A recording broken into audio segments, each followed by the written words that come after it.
Ngayong araw nga ay gagawa tayo ng napakaraming gasolina at dahil nga pala dito ay hindi na ako bumibili ng gasolina sa mga gasolinahan dahil nakaimbento nga tayo ng pyrolysis reactor mga idol. Ngayong araw nga ay gagawa tayo ng pyrolysis reactor. Ito nga pala yung ginamit natin dito mga idol. Medyo nilakahin nga natin yung ating ginamit na drum at ito nga pala yung ating gagamitin sana na pyrolysis reactor na tangke mga idol. Hindi ko napansin na butas pala talaga yun at buti na lang ay minabilhan tayong ganitong klaseng drum dahil dito ay hindi na tayo magbubutas at magwe-welding pa ng madami. At ang unang ginawa nga natin mga idol ay inispatan nga pala natin yung mga gagamitin natin ng mga fittings mga idol at yung tubo na dadaanan ng ating gasolina mga idol. Kaya hindi na tayo nag full weld dito mga idol. Gumamit nga lang pala tayo dito ng mud iron clay mga idol dahil dito hindi na tayo nag full weld mga idol at nakatipid tayo sa kuryente mga idol no. Ang ginawa na nga lang pala natin dun sa tangke na butas mga idol ay ginawa na lang nating kalan mga idol para pagsalangan ng ating pyrolysis reactor na tangke mga idol no.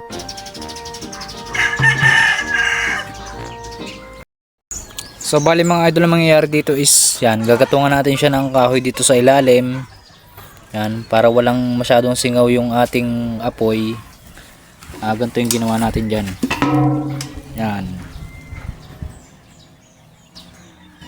Tapos ito namang ating lalagyan ng mga plastic waste. Ito, dito natin siya lalagyan. Kailangan mga idol, wala din tong singaw.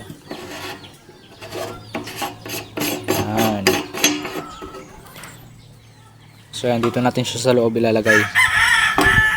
Matibay naman tong lata na to mga idol no. Yan.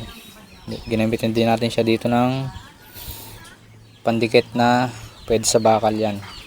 At eto na nga mga idol at natapos na natin yung ating pyrolysis reactor at makakagawa na nga tayong napakaraming gasolina mga idol at sinasali na nga pala natin yung ating magiging gatong. Ayan, punong-puno ng plastic waste yung ating drum mga idol no. At kung mapapansin yung mga idol, iba't ibang klaseng mga basurang ginamit natin dito. At maya maya nga mga idol, sinindihan na natin yung ating kalan mga idol gamit lang mga panggatong na kahoy mga idol no. At ilang saglit pa nga lang iumusok na ang ating pyrolysis reactor mga idol. Ibig sabihin mainit na ang loob nito mga idol at makakagawa na tayo ng gasolina. Sa lahat nga pala ng hindi pa nakakaalam mga idol, ang usok nga pala nito ay lumilingas din mga idol. At ilang minuto pa nga lang ang nakakalipas ay nakaipon na agad tayo ng ganito kadami mga idol na gasolina. At grabe talaga mga idol, hindi talaga ako makapaniwala na nakakagawa tayo ng gasolina gamit lamang ang mga plastic waste at mga basura mga idol. Yun mga idol, ito nga pala yung ating gamit ngayon na gasolina, yung ating ginawang gasolina gamit yung mga plastic waste mga idol no.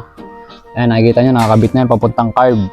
So tatry nating buhayin para maniwala kayo na gumagana talaga yung ginagawa nating gasolina sa motor. So tara, testingin natin.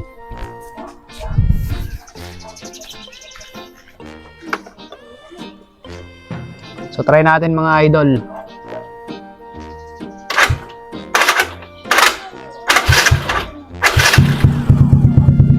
O, di ba?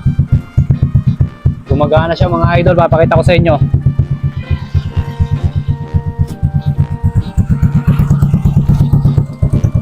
Yan mga idol, kita nyo yan no, sumisip-sip na yung karburador natin ng ginawa nating gasolina yan no. Papunta yan dun sa carb mga idol yan no. Yan, diba gumagana yung ating ginawang gasolina. So yun mga idol, nakita nyo naman gumagana yung ating ginawang gasolina dito sa ating motor. So yun, sa mga hindi pa rin naniniwala, hindi ko po kayo pinipilit maniwala mga idol no. So yun, hanggang dito na lang muna yung video natin and maraming salamat sa sumusuporta dito sa aking page mga idol no. So yun, hanggang sa muli mga idol, peace out.